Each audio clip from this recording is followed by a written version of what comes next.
Good morning, AP Chemistry. This video is for you. So we are going to be picking up in the notes. The last thing I talked about was bond dissociation, and we learned how to calculate. You had exercise 5 you were supposed to complete.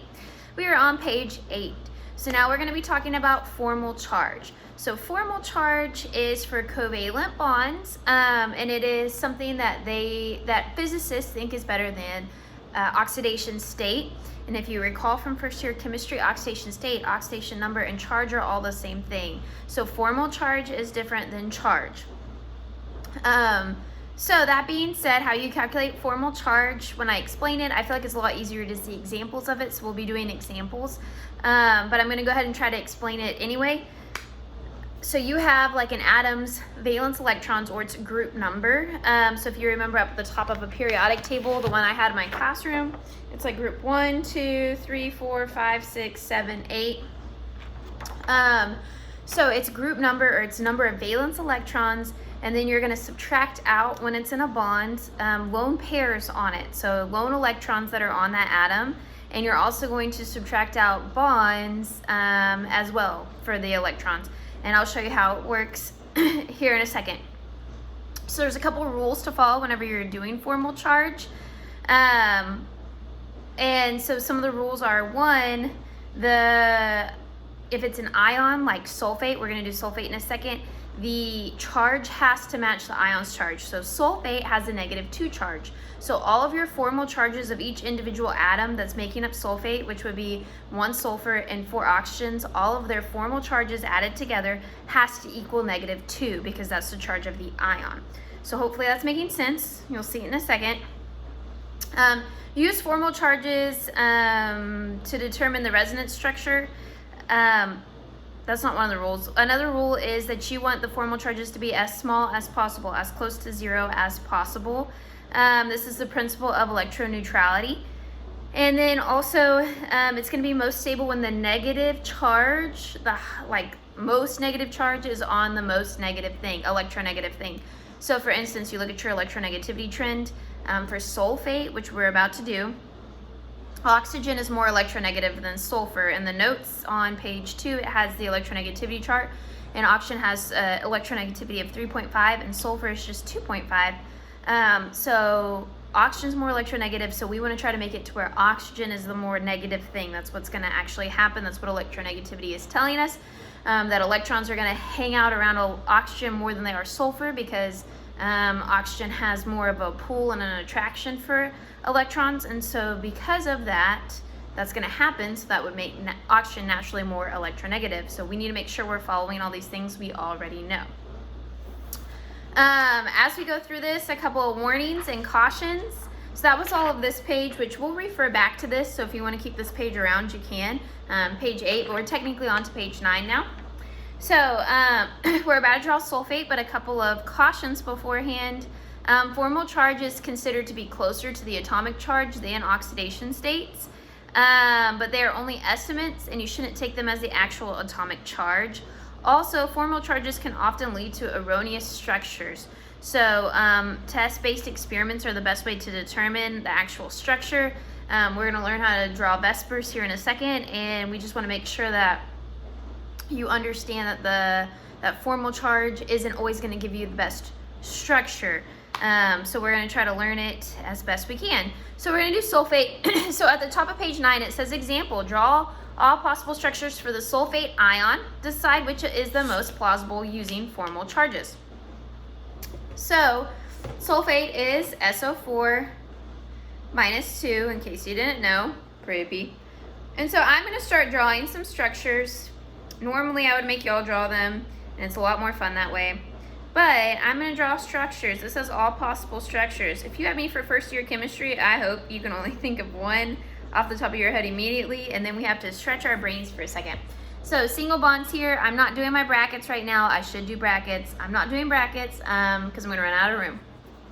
All single bonds. Another option would be if I decided to hand out a double bond somewhere. And when I do this, I will show you the example. So if I hand out a double bond, it would look like this. So now I have my double bond here.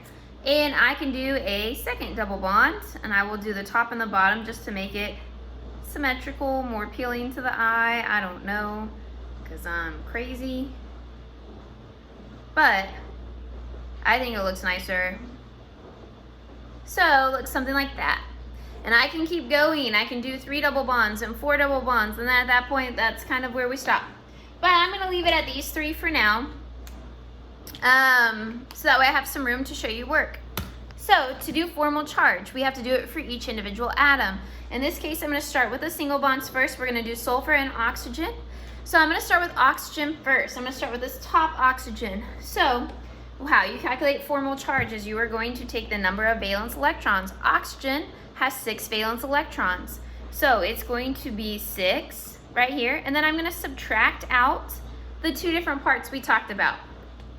So I'm going to first subtract out all of the lone electrons on there. So it has 6 dots around it, 6 lone electrons.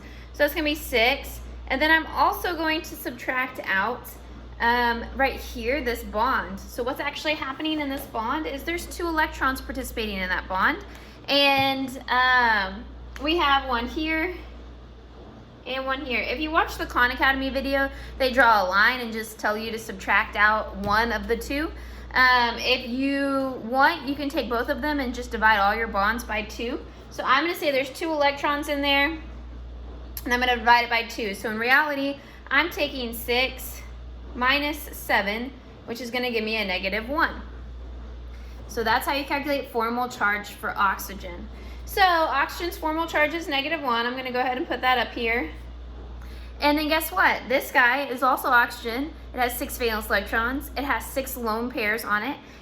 Not lone pairs, lone electrons, 3 lone pairs. And a bond right here. So it's going to be the same thing. It's also going to be -1. And this guy's going to be -1. And this guy's going to be -1 because they're all the same. Sulfur. Now we're going to calculate sulfur. Sulfur is in the same family as oxygen. It also has 6 valence electrons.